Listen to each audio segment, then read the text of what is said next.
करहल में दलित लड़की की मौत पर सियासी बवाल थमने का नाम नहीं ले रहा। समाजवादी पार्टी के महासचिव शिवपाल यादव को इसमें जहां प्रेम प्रसंग के चलते हत्या का मामला नजर आ रहा है, तो भाजपा का कहना है कि जिस पर हत्या का आरोप लगा है वो समाजवादी पार्टी का नेता है।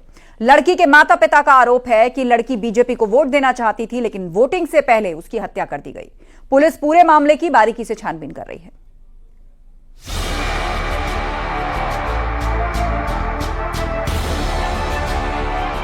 मैनपुरी में एसपी नेता पर दलित लड़की की हत्या के आरोप लगे हैं। कल करहल में वोटिंग के दौरान एक दलित लड़की की हत्या कर दी गई। आरोप लगा कि लड़की की हत्या इसलिए कर दी गई कि उसने बीजेपी को वोट देने की बात कही थी। नेताजी बबलू बोले कि चाचा वोट डाल के जाइए, तो बिटिया बोली कम फूले में वोट दिए जो प्रधान तो बोलो ताकि लब वोट डाल, नहीं तो तू तो रखा तेरे नाव तो रखिया कि तो रखिया बनाई दिए। जाने कल मेरी बिटिया को मारा, 1 बजे मोटरसाइकिल में बैठाने को रात दिन में ढूंढा, रात में डंडा में पता करिए बिटिया नहीं आई हवाई। बिटिया कह रही थी हम बीजेपी में फूले वोट दिए, मेरी कॉलोनी बनवाई, तो जो वो लोग साइकिल में वोट डाल जाने कहीं नहीं डाल रहे तो हमारे की तो हम तो दिखाई तू मर गया तो दुरगिया तेरा नाम तो दुरगिया को मर गया तो बनाइए। हम इतनी बात के ऊपर है बता रहे बाने जगह हम किसी से डरते नहीं। मैं कमल में वोट देंगे, मैं किसी को नहीं देंगे। बाने कही तू दुरगिया है तो तू चुरगिया बना दी, कल वोट डाल के देख ली तू मैया की लाल और बस जाए पकड़ ला। ये मैं जब विश्वास मनते माय नेताजी के द्वारे वारे बेटी हुई पारक दे बेटी राती ओ मैया मेरे लला कायल हो जाना है। करहल में दलित लड़की की हत्या के मामले में एसपी नेता पर आरोप लग रहे हैं। उधर एसपी महासचिव शिवपाल यादव ने इसे प्रेम प्रसंग बताया है। आरोप लगे थे कि बीजेपी को वोट देने की बात कहने के चलते लड़की की हत्या की गई थी। अच्छा बस का पता लगा लीजिए, आप भी पता लगा लीजिए। ये सब काम देखो आप सब पता चल गया होगा। वो भी शायद दोनों पत्रकार थे जिस पे आरोप है, लड़की भी थी। तो अब वो जो चल रहा है प्रेम संबंध, इनमें जब आता है कुछ तब ऐसे मेरी समझ में मुझे तो सूचना ये है। बीजेपी के करहल प्रत्याशी अनुजेश प्रताप ने एसपी नेता प्रशांत यादव पर लड़की की हत्या करने का आरोप लगाया है। इस मामले में बीजेपी ने सख्त कार्रवाई की मांग की है। उससे मुझे विश्वास है कि लोकतंत्र के इस महापर्व में हम सब लोग मिलकर मतदान कर रहे हैं और जब परिणाम आएंगे तो निश्चित रूप से अराजकता गुंडागर्दी करने वाले और ये माफिया राज और जो अपराधी लोग हैं और ऐसे लोग हैं जिन्होंने वोट के लिए करहल में अभी दलित बेटी की हत्या की है, इन लोगों को सबक सिखाने का काम करेगी। डिप्टी सीएम केशव प्रसाद मौर्य ने एसपी पर निशाना साधा और ट्वीट कर लिखा कि करहल में दलित बेटी की निर्मम हत्या ने समाजवादी पार्टी के गुंडाराज और काले कारनामों को बेनकाब कर दिया है। समाजवादी पार्टी सिर्फ गुंडों, माफियाओं, दंगाइयों और हत्यारों की फौज है। यूपी की जनता ने एसपी के कुशासन को हमेशा नकारा है। अब लूट तंत्र नहीं, लोकतंत्र की जीत होगी। डिप्टी सीएम ब्रजेश पाठक ने भी समाजवादी पार्टी को आड़े हाथों लिया। उन्होंने कहा कि करहल में दलित बेटी की एसपी नेता और उसके साथियों के जरिए हत्या अत्यंत दुखद है। समाजवादी पार्टी का असली चेहरा सबके सामने है। सरकार सख्त कार्रवाई करेगी और किसी भी दोषी को बख्शा नहीं जाएगा। करहल में आप जानते हैं, करहल में जनता ने जिस ढंग से भारतीय जनता पार्टी का साथ देने का काम किया, करहल में समाजवादी पार्टी करा रही है। समाजवादी पार्टी मैं कह सकता हूं गुंडे, माफिया, मवाली, लुच्चे, लफंगे, इन सबको प्रमोट करने वाली, पुष्पित पल्लवित करने वाली, इनको आगे बढ़ाने वाली पार्टी है। करहल में दलित लड़की की हत्या के मामले में जहां पुलिस गंभीरता के साथ तहकीकात कर रही है, वहीं इस मामले में सियासत भी तेज हो गई है। न्यूज़ 18 के लिए ब्यूरो रिपोर्ट।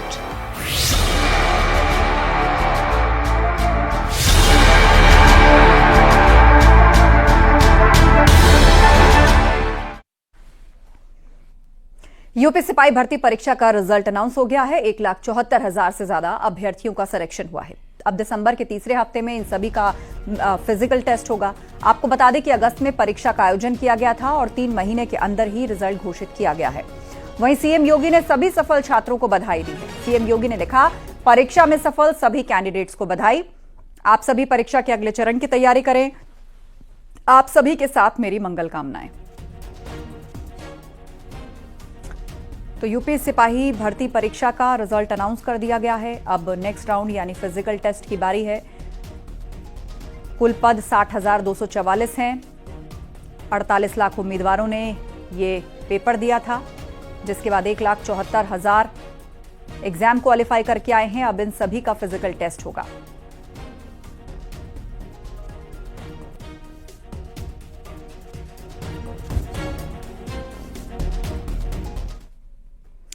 यूपी पुलिस सिपाही भर्ती परीक्षा की पहली कट ऑफ लिस्ट आज जारी कर दी गई है।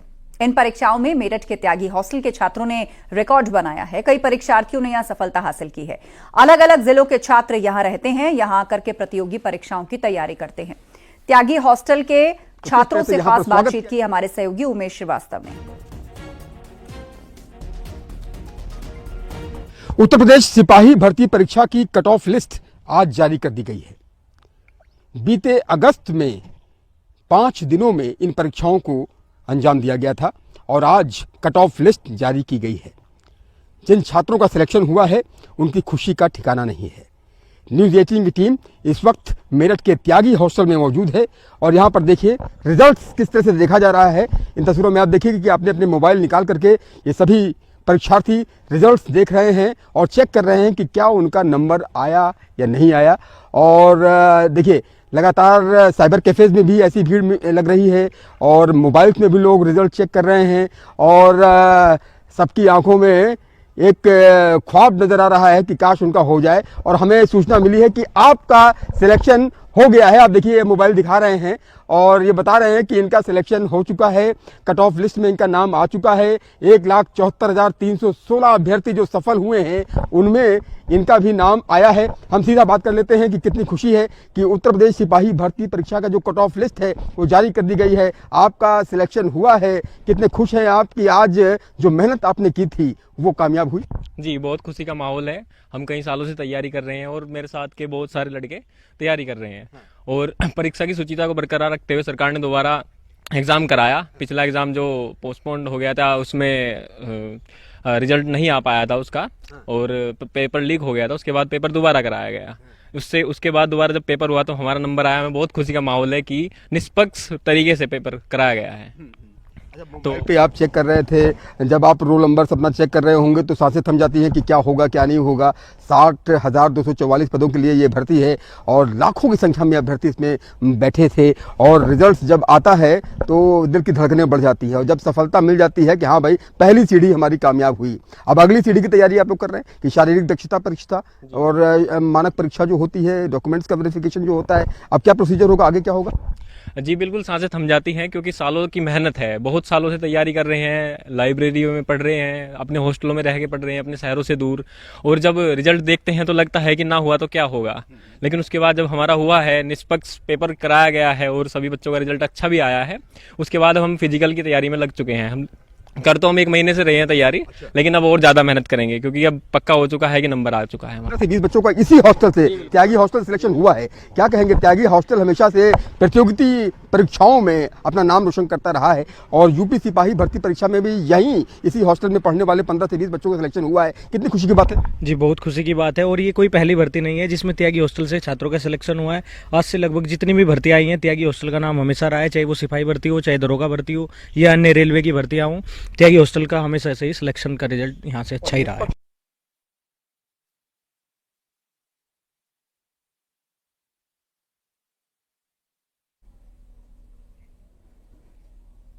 यूपी पुलिस कांस्टेबल भर्ती परीक्षा का रिजल्ट आ चुका है और उसके बाद सफल परीक्षार्थियों में खुशी की लहर है। कानपुर के काकादेव स्थित कोचिंग मंडी में परीक्षा में सफल हुए परीक्षार्थियों से बात की हमारे सहयोगी अमित गंजू ने।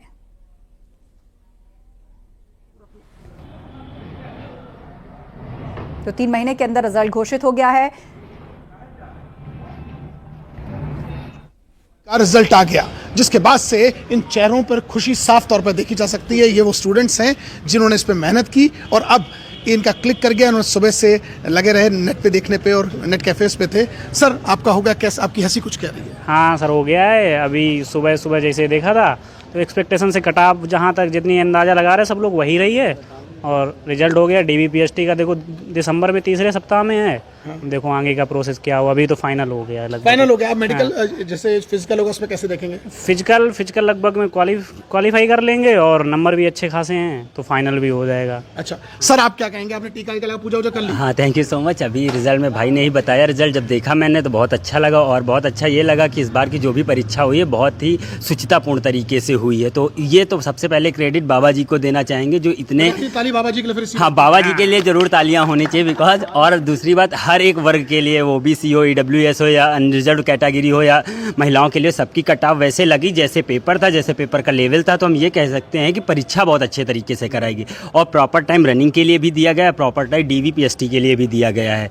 तो thank you so much Baba again, और सब बच्चों को और ऐसे सर आप क्या कहेंगे? सर हो गया, अभी रिजल्ट हम चेक किए थे 10 मिनट पहले, तो अभी उसमें नाम तो आ गया है। अब आगे कार्यक्रम आगे देखा जाएगा कि आगे कार्यक्रम आगे, इसके लिए ताली तो बजाओ यार, तेरा कार्यक्रम। क्योंकि अभी डॉक्यूमेंट वेरिफिकेशन, दौड़ वगैरह भी बहुत कुछ डला है। हालांकि दौड़ की तैयारी कर रहे हैं, तो दौड़ भी सारी कंप्लीट है। अच्छा हाँ। सर आप इधर आइए प्लीज। कैसे हो गए क्वालिफाई? जी सर हो गया है। कब देखा? सर अभी देखा, बिल्कुल आधा घंटे पहले है। अब जो है फिजिकल में लगे हुए हैं। फिजिकल लगे? कब है फिजिकल, कुछ पता है? फिजिकल जनवरी के 3rd सप्ताह में होगा। तो आप देख सकते हैं, जहाँ तक कैमरे की नजर जा रही है, सब दोस्त आपस में एक अपने लिए जोरदार ताली बजाइए जितने लोग खड़े हैं, जोरदार बजाइए ताकि लोग जान सकें कि ये क्वालिफाई हुए हैं स्टूडेंट्स। देखिए ये वो उत्तर प्रदेश के भावी पुलिसकर्मी हैं, होने वाले पुलिसकर्मी, क्योंकि इन्होंने एक पायदान क्लियर किया। अब इनका फिजिकल अगर बात की जाए तो 62,000 लोगों को लेना है, यानी 62,000 टोटल पोस्ट हैं। अब इनको 4800 मीटर की दौड़, जो दौड़ को मात देगा या दौड़ को क्रॉस कर जाएगा अच्छे टाइमिंग्स में, वो दूसरे पायदान को भी क्रॉस कर जाएगा। यानी आने वाले समय पर इन कंधों पर उत्तर प्रदेश पुलिस ऊ लिखा मिलेगा। वीडियो जर्नलिस्ट आशीष पांडे के साथ अमित गंजू, न्यूज़ 18 कानपुर। अमेरिका में भारतीय उद्योगपति गौतम अडानी पर लगे आरोपों को लेकर राहुल गांधी ने केंद्र सरकार पर हमला बोला। उन्होंने प्रेस कॉन्फ्रेंस करके केंद्र सरकार पर निशाना साधा। अडानी ने भारत और अमेरिका का कानून तोड़ा, यह कहा राहुल गांधी ने। अडानी को गिरफ्तार किया जाए, अब तक वो जेल के बाहर क्यों हैं? भारत में अडानी की गिरफ्तारी नहीं होगी, ये बातें राहुल गांधी ने अपनी पीसी में कही। राहुल गांधी ने मामले की जेपीसी जांच की मांग की है, और मामले की जेपीसी जांच होनी चाहिए, ये राहुल गांधी ने मांग उठाई है।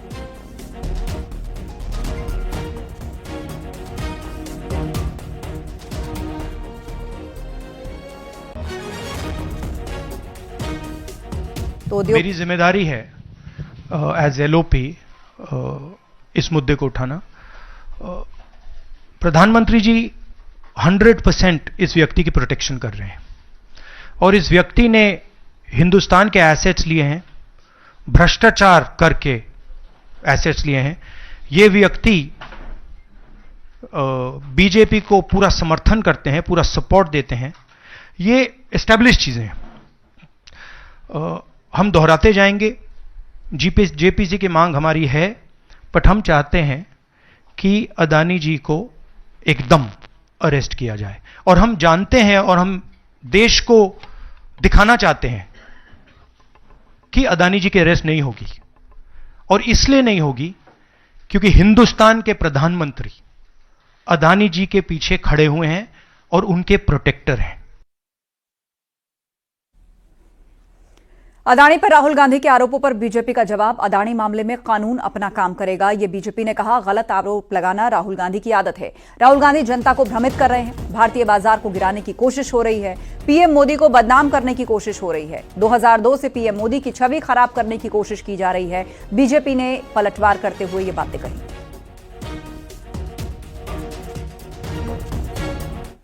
तो हमारे देश के आदरणीय प्रधानमंत्री नरेंद्र मोदी जी की क्रेडिबिलिटी आज इतनी हाई है कि हमारे देश से कोसों मील दूर, हजारों मील दूर दूसरे देश में आज हाईएस्ट सिविलियन अवार्ड उन्हें दिया जा रहा है। यह है मोदी की क्रेडिबिलिटी।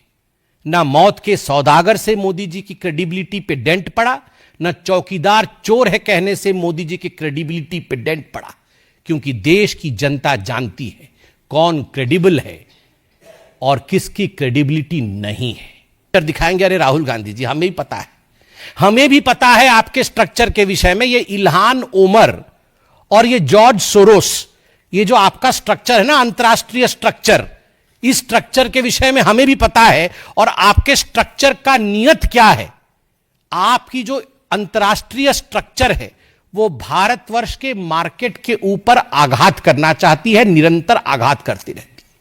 ये गांधी परिवार और ये कांग्रेस पार्टी ये सहन नहीं कर सकती है कि आज भारत की अर्थव्यवस्था विश्व में तीसरे नंबर की ओर बढ़ रही है। अभी हम चौथे नंबर पर हैं और विश्व में यथाशीघ्र हम तीसरे नंबर की अर्थव्यवस्था होंगे। यह राहुल गांधी और गांधी परिवार, कांग्रेस पार्टी ये सहन नहीं कर पा रही है, इसलिए ये इंडिया के मार्केट के ऊपर, भारत के मार्केट के ऊपर आक्रमण पे आक्रमण कर रही है। निजी कार्यक्रम में अखिलेश यादव देहरादून पहुंचे हैं। देहरादून में खास इलाके में एक शादी समारोह में वो पहुंचे हैं। तस्वीरें हम आपको दिखा रहे हैं। वहीं अखिलेश यादव ने यूपी में 9 सीट पर उपचुनाव को लेकर कहा है कि इतनी फोर्स लगाने की किसी को उम्मीद नहीं थी। प्राइवेट ड्रेस में भी बड़े पैमाने पर फोर्स लगाई गई थी। मुसलमान समाजवादी पार्टी को वोट न देने दिया जाए, ये निर्देश किए गए। और फोर्स जो दिख रहा था वो तो था ही था, लेकिन प्राइवेट ड्रेस में बड़े पैमाने पर फोर्स लगाया गया और फोर्स को ये निर्देश थे कि किसी भी मुसलमान को और समाजवादी पार्टी के वोटर को वोट न डालने देना। अगर आप ब्रीफिंग ये करोगे, अगर चुनाव में जो फोर्स जा रही है उस फोर्स को अगर आप ब्रीफ ये करोगे कि आपको मुस्लिम और जो समाजवादी पार्टी का पिछड़ा, दलित, आदिवासी, अल्पसंख्यक आदि आबादी के लोग हैं, महिलाएं, उनको वोट नहीं डालने देंगे। क्या कोई कल्पना कर सकता है कि एक नंगी रिवॉल्वर तान करके वो महिलाओं को रोक रहा हो?